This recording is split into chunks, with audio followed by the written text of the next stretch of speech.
यदि डेमोक्रेसी का रेंस बागडोर टेक्नोक्रेट्स टेक्नोलॉजी के हाथ में होगी तो उसका सीधा असर स्वतंत्रता पर होगा, उसका सीधा असर आप लिबर्टी पे होगा, विपरीत होगा, डायरेक्ट एंड नेगेटिव इंपैक्ट होगा।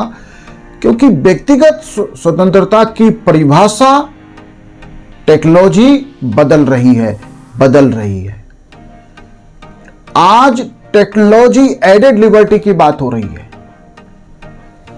आपने रैपिड रेल की स्पीड 160 किलोमीटर होगी, इससे पूरे देश में और देश के एक हिस्से में बहुत बड़ा न्यूज है। क्या यह लिबर्टी है?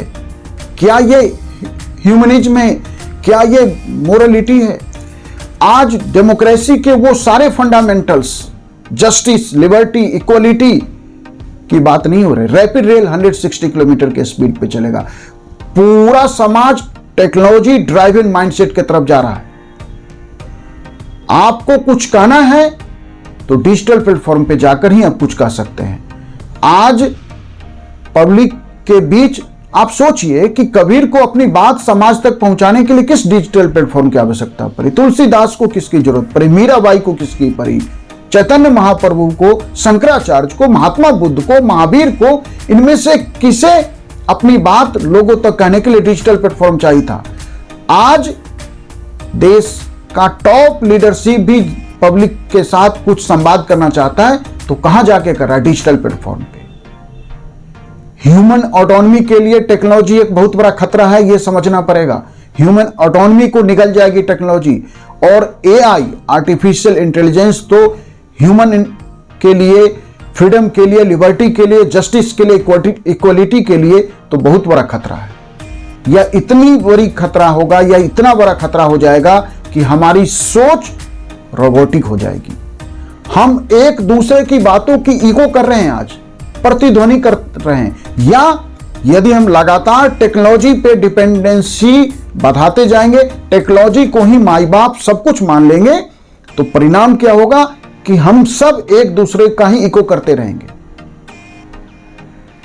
टेक्नोलॉजी एआई की दुनिया का जो फाउंडेशन रख रहा है, वह दुनिया ह्यूमन सेंट्रिक कंसाइंस से दूर, ह्यूमन सेंट्रिक कंसाइंस से लगातार दूर जा रही है।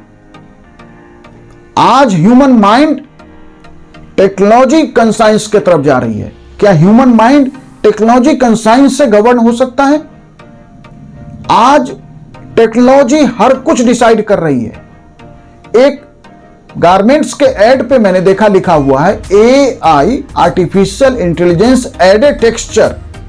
अब आप सोचिए कि किसी गारमेंट्स का कलर एआई से बनाया गया या नहीं, या इस्तेमाल हुआ या नहीं, लेकिन लोगों के ब्रेन पे कितना, हमारे माइंड पे टेक्नोलॉजी का कितना प्रभाव आ गया है कि एक कंपनी, ब्रांडेड कंपनी लिख रही है AI, artificial intelligence, AI added texture.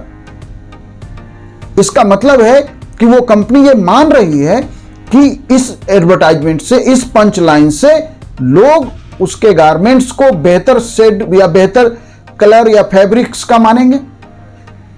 तो ह्यूमन माइंड किस तरफ जा रही है? Even liberty of nature danger में है।